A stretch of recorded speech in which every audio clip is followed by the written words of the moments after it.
Hello! అందరికి నమస్కారం. Movie of 20 years later. ఇదొక horror and thriller movie. 2024 release అయింది. నెట్‌ఫ్లిక్స్‌లో స్ట్రీమింగ్ అవుతుంది.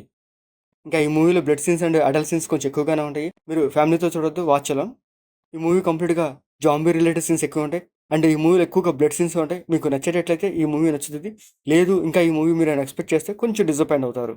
ఇంకా ఈ మూవీ స్టోరీలోకెళ్తే బయోలాజికల్ వెపన్ ల్యాబొరేటరీ నుంచి ఒక వైరస్ బయటకొస్తది. అదే ది రేజ్ వైరస్ అన్నమాట. ఆ వైరస్ సోకిన మనుషులకి జాంబీస్ లాగా మారతారు. వాళ్ళు మనుషుల్ని తినడానికి వెంబడిస్తూ ఉంటారు. ఆ ఊర్లో ఉన్న జనాలు ఆ జాంబీస్ నుంచి ఎలా తప్పించుకున్నారు అండ్ అండ్ ఆ వైరస్‌ని ఎలా అరికట్టారనేది మూవీ స్టోరీ. ఈ మూవీ స్టార్టింగ్‌లోనే అసలు జాంబీస్ ఎలా వచ్చాయి? అసలు ఏంటి అనేది స్టార్టింగ్‌లో చూపిస్తారు. ఆ సీన్ అయితే ఓకే. బాగానే ఉంటది. ఆ తర్వాత 28 ఇయర్స్ లేటర్ అని చూపిస్తాడు. కానీ 28 సంవత్సరాల తర్వాత కూడా ఆ జాంబీస్ ఇంకా ఉన్నాయి. ఆ జాంబీస్ నుంచి ఆ ఊరోళ్ళు ఎలా కాపాడుకుంటున్నారు అండ్ ఆ జాంబీస్‌ని ఎలా కట్టడి చేస్తున్నారు అనేది కూడా కొన్ని కొన్ని సీన్స్ చూపిస్తారు. అవి కూడా బావుంటాయి. సో, స్టార్టింగ్ వరకి ఆ జాంబీ సీన్స్ వరకు బాగానే ఉంటాయి. తర్వాత వెళ్ళే కొద్దికి ఇక కొత్తగా ఏముండదు. సో, అవి వస్తూ ఉంటాయి. వీళ్ళు చంపుతూ ఉంటారు. అంతే తప్ప గాని కొత్తగా అంటూ ఏం చూపించరు సీన్స్. చూసే కొద్దికి స్టోరీ కొంచెం ఇంట్రెస్ట్‌గా ఎళ్తూ అది కాక ఈ మూవీ 1 అవర్ 55 మినిట్స్ ఉంటది. ఆల్మోస్ట్ 2 అవర్స్ అనమాట. అంత లెంథీ స్టోరీ మనము చూడలేము అసల.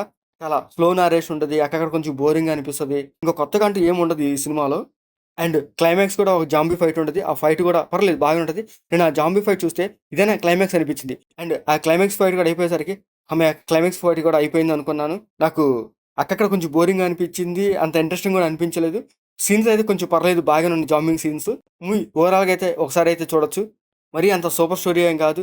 మంచి యాక్షన్ సీన్స్ అట్లాంటివి ఏం లేవు. జాంబీ వైరస్ మూవీస్ అంటే అర్థమవుతుంది కదా! ఎక్కువ బ్లడ్ సీన్సే ఉంటాయి. ఈ మూవీలో కావాల్సినంత బ్లడ్ సీన్ ఫుల్‌గానే ఉంటాయన్నమాట. ఈ మూవీలో ఒక బ్లడ్ బాత్ అని చెప్పొచ్చు. అలాంటి సీన్స్ కొంచెం ఎక్కువగానే ఉంటాయన్నమాట. అవి మీకు నచ్చేటట్టయితే ఈ మూవీ మీకు బాగా నచ్చుద్ది. లేకపోతే కొంచెం బోరింగ్‌గా, డిసప్పాయింటింగ్ అనిపిస్తది. కొన్ని కొన్ని సీన్స్ చూసినప్పుడు ఇవే కదా సీన్స్ మనం ఎప్పుడు ఇంతకుముందు చూసిన సినిమాలో లాగా ఉన్నాయి అన్న ఫీల్ కూడా వస్తదనమాట. ఇంకా ఈ మూవీలో మ్యూజిక్ అయితే పర్లేదు బాగానే ఉంటది. అంటే ఈ మూవీ టెక్నికల్ కూడా చూడడానికి బాగుంటది. అండ్ ఈ మూవీలో కొన్ని కొన్ని సీన్స్ అయితే వాళ్ళకి అసల ఆ జాంబీస్‌కి అసలు మేకప్ ఎలా ఏస్తారో నాకు అర్థం కాలేదు. అండ్ ఈ మూవీలో కూడా బ్లడ్ సీన్స్‌తో పాటు న్యూడ్ సీన్స్ కూడా కొన్ని కొన్ని అక్కడ ఉంటాయి.